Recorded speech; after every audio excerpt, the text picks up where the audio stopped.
Sonic Underground Episode 18, Sonic Tonic. Oh yeah, the intro called them all triplets, so they're all the same age. Why the hell does Sonic call Manic Little Bro then? They have no way of knowing which of them was born first. It would have worked better if Sonia was older than all of them to match her, at least, kind of responsible personality. Like, she's more like she's not so above it all because she complains because she's a prissy girl. But she's more careful and wants to avoid taking risks. So she'd be the older sibling. Anyways, Robotnik sees the fabled tree with a stupid to pronounce name. He has a machine grab it and says his machine can process an entire tree in seconds. And he says that you should see it make French fries. I like charming lines like that. He says that by condensing the fastest growing tree ever, he can make a tonic so that anyone can have Sonic speed. He decides to tell Dingo to pour the serum on his feet to be a guinea pig. Velocity. Like velocity. I mean, it's certainly interesting to have them pour it on their feet rather than just drink it. Dingo shakes a whole bunch and then falls on the villains and then runs like Sonic does. It's funny when he asks how does he stop. Hey, how do I stop? And then Sleep becomes fast too. Why can't Robotnik be the one doing this? Why can't he do all the dirty work himself like the bounty hunters? He's a better character than them. You should see it make French fries. I guess the logic is he wouldn't be nearly as menacing if he was the one getting defeated by Sonic all the time in regular plots. So they have to have comedy characters do it for him. Anyway, Sonic puts a bunch of stuff in a place with super speed, and Manic says they need to test the system. He then takes off and looks like a complete fucking moron by not knowing that it's a transformed Dingo right away after all his experience with them, considering it's an orange pair of binoculars with Dingo's face. Dingo gets shot by lasers and falls into a dumpster because Sonic got away. Sleep then runs after Sonic, with Sonia's pink blur for some reason, when he has a purple cape. Sonic tells his siblings to make traps before they get here, and since the bad guys are here already, he tells his siblings to get the fan out of here, which I misheard as ban at first. He tries to shoot them with his laser guitar, and they make him spin around. And I guess the reason he got chained up was because Dingo transformed into the chains as well as the ball. Wait, never mind, Dingo gets transformed back to normal and Sonic's still chained up. So they have chains now for no reason? I guess the chains were hidden in Sleet's cape. Robotnik tells Sonic he owes it all to his mother, because she saved that tree in her gardens. And he tells Sonic how he made the tonic. Why would he humor him by telling him how he beat him instead of letting him torment himself with the lack of knowledge? Then Sleet tells Robotnik that he thinks he'll cheat him out of his reward, so he wants the reward before Sonic can be roboticized, wanting to go talk to him. This is what's gonna buy Sonic some time. Manic pops the hatch as a lockpicker to crawl through a pipe. You always take me to the nicest places, Manic. Just trying to show you a good time, sis. Sonia and Manic have a charming exchange, and Sonic tells Dingo that he won't be needed anymore, trying to manipulate him. He says that Sleet will turn him into a fly and swat him. Because the show is better than AOSTH, Dingo is genre savvy, telling him that he's just trying to get him rattled. And then all of a sudden, his speed serum wears off and he falls over. Because of bullshit, Sonic can just spin Tornado to get out of the chains at any time. Speaking of AOSTH, why the fuck didn't he do this earlier then? This was physically impossible. They should have let his siblings rescue him, but instead he's such a creator's pet that he didn't even need rescuing when there was a perfect justification for it. Ugh, this reminds me of AOSTH style writing. After Robotnik yells at Sleep for demanding more money, Sleep falls over, and Robotnik panics because Dingo's fallen over too, and he's guarding Sonic. How could he possibly anticipate that Sonic would be able to escape the chains on his own? Shouldn't he just shrug it off? Anyways, Dingo and Sleet are stuck to the floor. I like that Sonic showed compassion, not wanting that to happen to anyone else.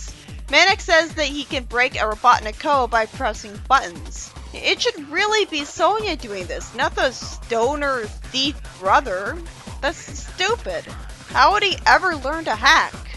Sonia gets the serum and Sonic destroys the robots. Because of Manic's hacking, a bunch of fire extinguisher stuff sprays from the ceiling, but there's no way that would be accessible from hacking. Sonia should have just generated pink smoke again, because it makes more sense. The heroes run away and into the vehicles. I'm still steaming from how easy Sonic's escape was. Sonia is forbidden from using the Sonic Tonic because he doesn't know what the tonic might do, rather than because they saw Dingo and Slee on the floor unable to move. You know what it does. It was really disappointing that Sonic said Sonia isn't fast like him. Why the fuck can't she do a pink tornado spin then? She looked pretty fast to me in that training montage, but no, she's slow. After they waste time with a song, they decide to use the tonic to get more respectful treatment from Sonic, who's saddling them with the menial tasks. I mean, what else are they going to do? They're not fast. Manic was making a very stupid excuse for how they totally wouldn't suffer the same effects as the bad guys, because Dingo is always transforming. It turns out that if Robotnik makes the bad guys sweat, they'll become fast again thanks to the heaters. How would Sonic's siblings ever figure that nonsense out? And more importantly, how did Robotnik figure that out? Manic looked like a complete idiot with his rationale, and Sonia looked even worse by agreeing. And here's the real problem.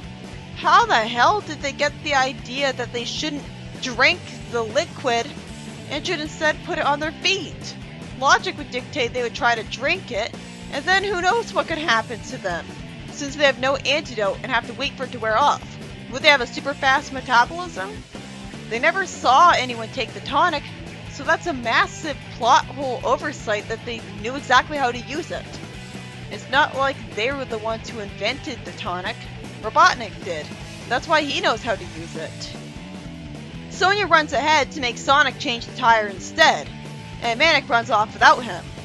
It's satisfying to see this. I get that they should contrast Sonic more by not having super speed, so it gives him a wider variety of abilities, but it makes much more sense for Sonic's siblings to be as fast as him. At least one of them should be. Sonia ran away at the speed she should have had in the first place. How could they both be so dumb? Sonic lampshades their stupidity for drinking the tonic and drives the van away, and after the siblings argue over who's faster, they get approached by robots. Sadly, before I can see Manic do a super spin, they shake, their feet expand, and they fall over. Wait, am I expected to believe they fell over because their feet were big? Plenty of people have big feet and can still walk. Sonic's van shows up way faster than it should, or I guess they weren't that far away, and Sonic runs all over the place to dodge lasers. Some robots get on purple bikes and they jetpack after Sonic. Their feet problem looks like such an arbitrary side effect to the Sonic Tonic. What about that? What does that have to do with getting the fastest tonic? What does that have to do with fastest tree ever? The siblings are left behind because they're not going anywhere, and Sonic throws the tonic into the water to get rid of it, and makes the entire liquid made of that tonic because it's too dangerous and doesn't want to have it around. He decides that some music could save the day. He plays some chords as I dread the Deus Ex Machina, wondering how this could ever make a difference. They all activate their medallions and are magically able to stand up just now so that they can play music. So does that mean they could heal themselves from any situation just because their medallions are activated by someone else? They could be held in tape, they could be held in rope, and the ropes would just magically disappear because I have to be in an instrument playing stance? At least it was cool to see the fast trees grab the bad guys and entangle them in vines. Nature is defeating the bad guys. Did they? Oh good, it wasn't the music bullshit. It was because of the Sonic Tonic. It's a fast liquid after all. So good. The tonic made the trees act. And I agree, Sonia, that looks beautiful. Then they drive away in the van. Sonic then promises he'll never tease them about being slow, acknowledging that it was all his fault, And then he breaks the promise right away, as if that's supposed to be funny, and the siblings actually laugh instead of groaning. At least Sonic's line at the end involving a turtle was funny. Can't you speed up some? I think I just saw a turtle pass it. This was the first episode that had me seething the whole time because of its bad writing. I'm sorry, but I'm gonna have to give this episode a pass, and that's a shame because I love the idea of the villains becoming super fast, but in a meta-logic sense they have to have terrible side effect from it and have the tonic wear off, because otherwise they'd be fast forever and change the status quo of the show, and God forbid that happen! Their super speed let them put Sonic in chains and bring them straight to Robotnik on the first try. And if logic was prevailing, this alone would be the perfect argument for why the show can't keep them in super speed forever. But never mind, instead it turns out that Sonic can just spin around when he's in chains, and that should be physically impossible to do. And it just magically breaks out of them for no reason. What is this, Adventures of Sonic? That's bullshit! Especially because the siblings were coming to rescue him anyways. They could have been helpful. We didn't need this. But instead, we can't have the franchise's creator's pet have to be rescued. That was horrible and had me seething for the rest of the episode. Even Gallagher having Sonic turn intangible to escape the chains would have made more sense than this, because at least it would be him using a magical ability, rather than me expecting to believe it makes sense that he can spin around and thus activate his tornado ability in the first place because of science or something. The side effect where eventually they can't stand up anymore was stupidly arbitrary, especially since it's supposed to be because their feet are too big. But again, I understand the meta logic. Apparently, the only way Sonic could escape from the bounty hunters if they're fast is to use bullshit Deus Ex Machina to right out of a corner. So I'd rather not have the show piss me off that much in every episode from now on. Speaking of that though, this was the episode that really drove it home that Sonia doesn't have super speed, even though she can turn herself into a pink tornado just fine and has a magical medallion. Well, this show certainly made that obvious to me, didn't it? I thought Sonic was just a show-off, and Sonia was more mature, so she didn't show off with her speed. So she wasn't showing off and bragging all the time. How does it make sense that out of 3 different siblings, only one has a very evolutionarily advantageous ability to move at the speed of sound? Is that seriously a recessive gene? I guess so, because if their mother had super speed, they'd see her running away in a blur all the time, and she'd be cooler. And Jules and Bernadette and even Uncle Chuck never had super speed either, somehow. What a stupid excuse to have Sonic stand out as the only one with super speed. It's just because he's the main character of the series. It's really disappointing, because I thought Sonia was fast for the longest time, and thus she would have that over Sally. And the show took forever to establish that she's not. And yet she can have a tornado attack, which requires her spinning at super speed. So that's really confusing. Sally doesn't have any magical powers, and she's in Sally's role, except because she's a prissy rich girl, she's more relatable because she feels more flawed.